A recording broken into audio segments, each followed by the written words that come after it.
No Arab in the world lives in democracy of the homeland. Only those 1.5 million Arabs in Israel are living their homeland, yet in a democracy. They are the only one, or only 1.5 million of 300 million Arabs in the world who live either in dictatorships of the homeland or the exile and democracies. And this is, and they know exactly where the side, where the battle is being made. And the proof is that they don't leave Israel. Okay. On the contrary, other Arabs are smuggling into Israel, like Sudanis and others who come from Egypt. Every night we have other hundreds of let's not get too far afield from the question. Into Israel.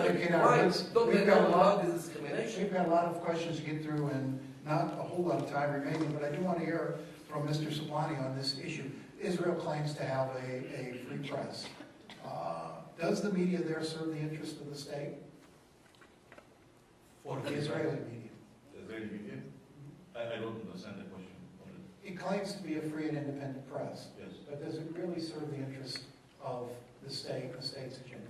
In fact, let me just come straight forward and say that I do respect the Israeli media. I think some on Israeli media, I turn to them to find out the truth about what's happening in the Arab world and in Israel, and even in America. They are bolder, they tell the truth more than probably our own media here in the United States. Some, not every media in Israel. Now, having said that, free society produces a lot of important things. One of them is to engage in a dialogue, in a civilized dialogue. Now, I have to disagree, and I will qualify this later on if you want me to, that Israel is a democracy. Israel is not a democracy, in my opinion. Now, people are going to be angry, that's fine. Israel is not a democracy. And plus, Arab Zibda, I have never ever heard of someone who would love to be occupied. I mean, just say thank you and give flowers to the occupier. It's never happened. Let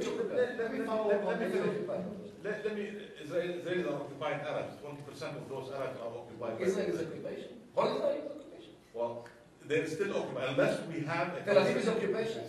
Unless we have a Palestinian state, those people are occupied. What's the connection? Let me finish my Let's stick with okay. this. Now, the democracy in the Arab world doesn't exist. Why should we even argue about this? It doesn't exist. And now, in the process of forging this democracy. And we should all support this democracy, regardless of the outcome. However, when the outcome of the democracy does not benefit our positions or status or interest, then we start objecting to democracy. For example, Hamas winning in the occupied territory. Or the Muslim Brotherhood being used as a boogeyman to scare the people of what's happening in Egypt. Or Hezbollah in Lebanon. I mean, the words of let Hezbollah leave Lebanon. They're Lebanese. It's like saying, if African Americans don't like it, let them leave America. They are Americans. They are part of America. And Hezbollah is part of Lebanon. We have to deal with the realities the way they are.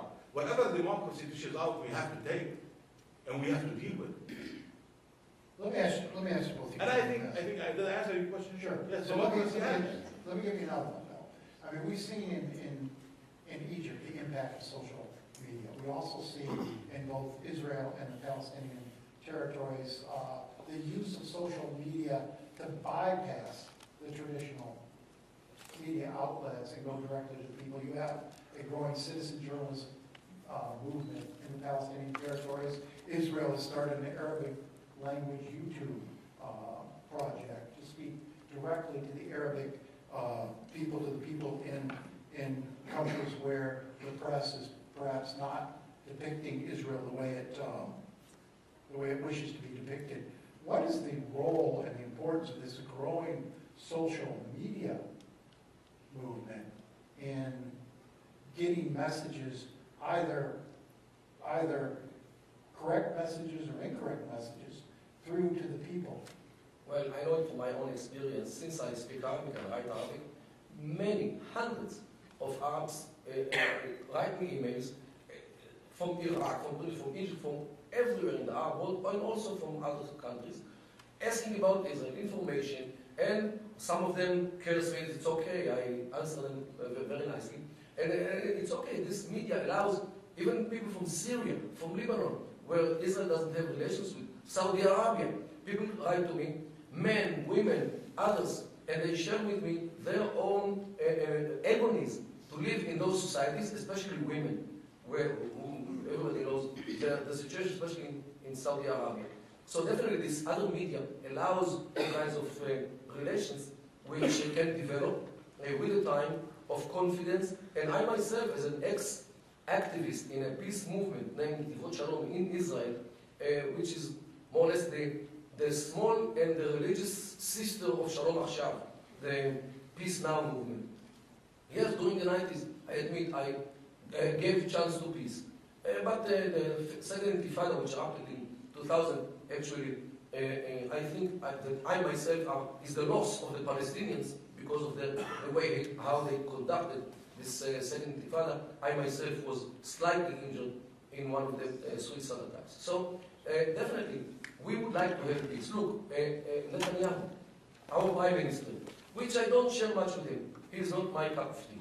He, in my university, Bar-Ilan, and in my Begin-Sadat Center, he was standing in June, I think, 2009, year and a half ago, more, and announced openly that he is willing to give the Palestinians state near Israel, to share the country, to divide the country, what we call Eretz Israel, the land of Israel, to Palestinians as well, in some small conditions of living peacefully with Israel. What can be better than this?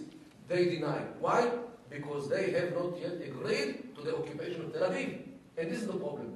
And this is why they don't want to have a state in Jenin or in Nablus or in Hebron, only because they have not yet agreed to the existence of Israel even on 1 square inch. Okay, thank you. And this is the problem. I think we've got your answer to the question. Mr. Siblani. Before you ask me the question, I'd like to ask him, maybe later he can give you some phone numbers for these women who will contact.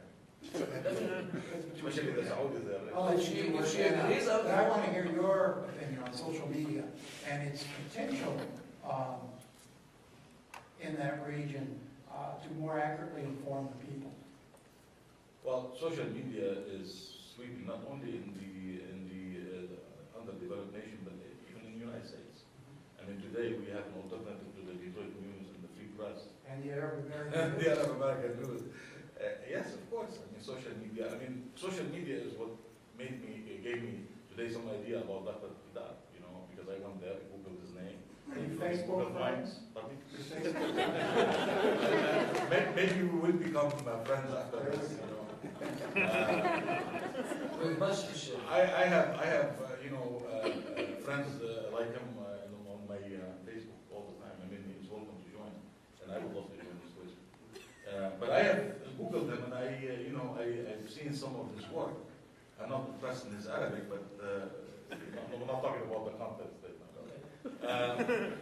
So yeah, Facebook, Twitter. I mean, this is really what's sweeping the world, and I think it's changing the way we are communicating, and it's changing the way we are thinking, and it's changing the way we are gathering, and it's changing the way we are living. You know, we're connecting with each other, and I think that this is the future. And I believe that what happened in Egypt today, if it wasn't for Facebook, if it wasn't for Twitter, we will not be seeing what we see in Egypt. Al Jazeera is a small portion. Like I said, we started talking about Al Jazeera, but Al Jazeera was nothing. I mean, Al Jazeera reported what happened in Egypt. What fired people in Egypt is Facebook. It's called the Facebook revolution. This is what's happening in Egypt. I would like to add something. Since it was open, I can talk about this, and you talk about summary. Whoever knows something about the Arab media knows a lady named